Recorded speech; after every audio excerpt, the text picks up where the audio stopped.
high production this time. Yes, sir. And we're going to have fun with it. But let's get into it. All right. Forgiveness is actually a big concept because a lot of people don't like owning up to, that's part of it. It's owning up to the mistake. And it could be, we could talk about it in two different perspectives, which is like asking for forgiveness or accepting it, which is like hardcore. Because I know a lot of people, especially people that are like borderline Christian, but they don't want to be full-on Christians, or they don't want to get baptized, they don't want to become connected with God because they think they don't deserve forgiveness. Oh, really? Yeah.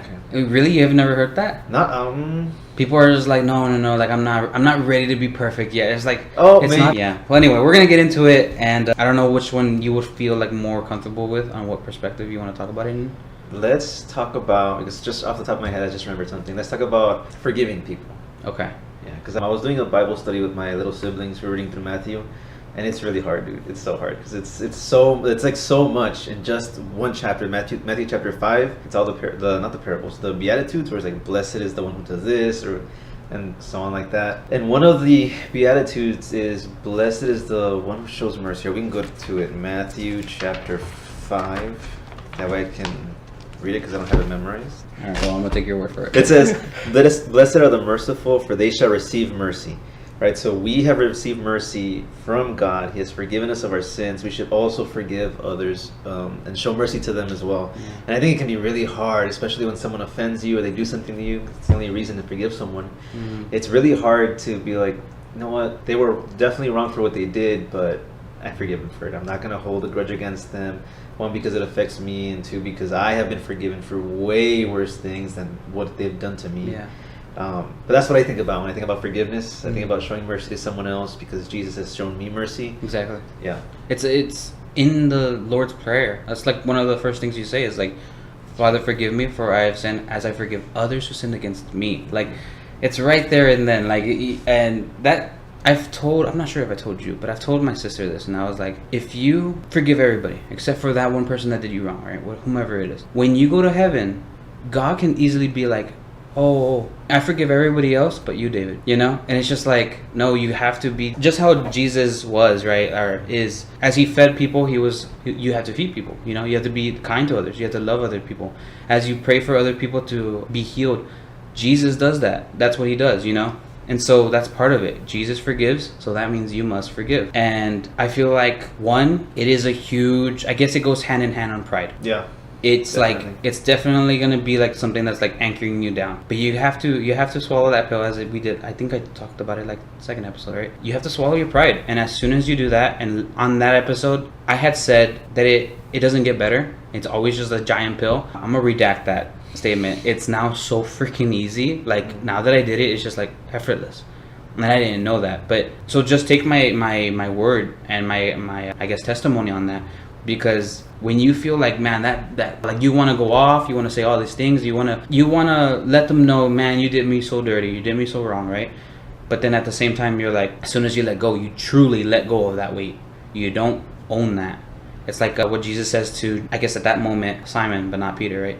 But in that transition, he says, come to me, my heavy laden. And it's like, that baggage isn't yours. You shouldn't own up to it. You shouldn't take you should take accountability, but you don't claim it as yours, you know? And that's the whole reason why Jesus died on the cross, is for you to give that to him, and so you could get blessed. You know, that's called grace. And Jesus didn't have to do that, but he did. And a lot of people are just so scared of accepting that gift because pride, and because they can't just say, you know what, Father, forgive me. And a thing I want to point out is, this is a big one. When you were younger, David, this is true, right? And let's say, for example, you were younger and you ran around outside and you got dirty, right? You got mud all over you. You do not clean yourself before you get in the shower. You go to the shower to be cleaned. So that's how it is with Jesus. Mm-hmm. You don't fix yourself. You're like, oh, I'm sorry, Jesus, I'll go to you, but let me just fix my whole life first. Like, no. Mm-hmm. The whole point of him being like, come to me, is like, so you can be redeemed. Yeah. Oh yeah, especially because you can't redeem yourself. You know, you can't clean yourself. It's impossible for you to clean yourself. You're not coming to the foot of the cross.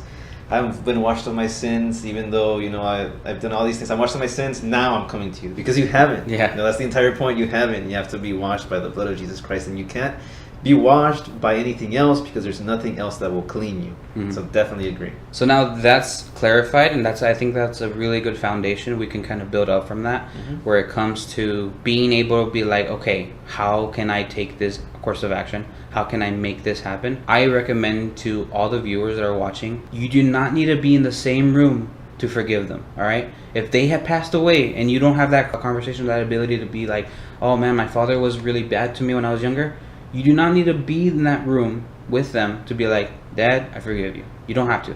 You could do it on your own, and in prayer, you could even say it out loud on your own. You don't have to be talking to someone either. It's just like on your own. And I think that's the best part about it, is that it is your task. You can't forgive someone else's sins. So it's like, okay, well, you know what? I can't forgive anybody else's sins. So that means I need to take accountability, and I need to step forward and, ask for my forgiveness, right? No, yeah, definitely with the prayer, especially. I know for me, on certain things, I think I'm pretty understanding and pretty lenient when things are going bad. It's like, okay, cool, they did this, but I'm gonna show some grace. It's not that big a deal. But at some point, I'll get upset about what happened, because it's these things have been going on for so long, Yeah. and I'm like, why should I forgive them? I forgive them so many times, and then look, they're still doing it. Yeah. And it's so hard, because I know that I'm the same way, that I have done so many things and I've repeated doing those things, and Jesus still forgiven me. So I know that it's difficult, but because of prayer, I think it helps me. It definitely helps me, and it makes it a little easier to forgive someone, because I remember, okay, well, look at all you've done, David. No, that's been forgiven from you. So Yeah. you have to forgive that person too. And it feels so much better after you forgive someone. Yeah. Like a weight's been lifted off your shoulders. It's like, Yeah. like, okay, I forgive them. I'm not carrying this anger with me all the time anymore. When I see them, I'm like, oh, this person did this to me, or I don't want to speak to them, I'm going to ignore them. It's not like that anymore. It's like, okay, and you might not want to speak to them again, because maybe it was something really serious that happened. Yeah. And maybe you don't want to be around them, but it's not like, okay, I'm carrying this burden on all the time because I can't forgive this person for what happened.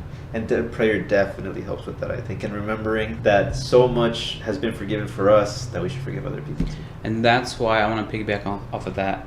That's why it's so important to get baptized. I'd never experienced this. I got baptized twice.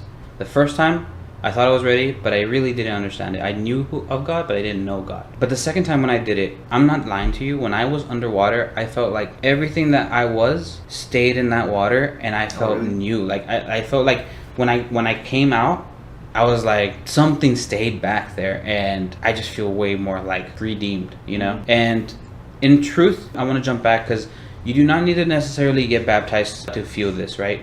For example, when Jesus was getting hung on the cross, there was two thieves next to him. On the one on the right, I'm gonna fast forward, because on the one on the right, he said that I believe in you, and that I believe that you're actually Lord. Jesus didn't look over and say, well, how many times did you read the Bible? He didn't do that. How many times did you get baptized?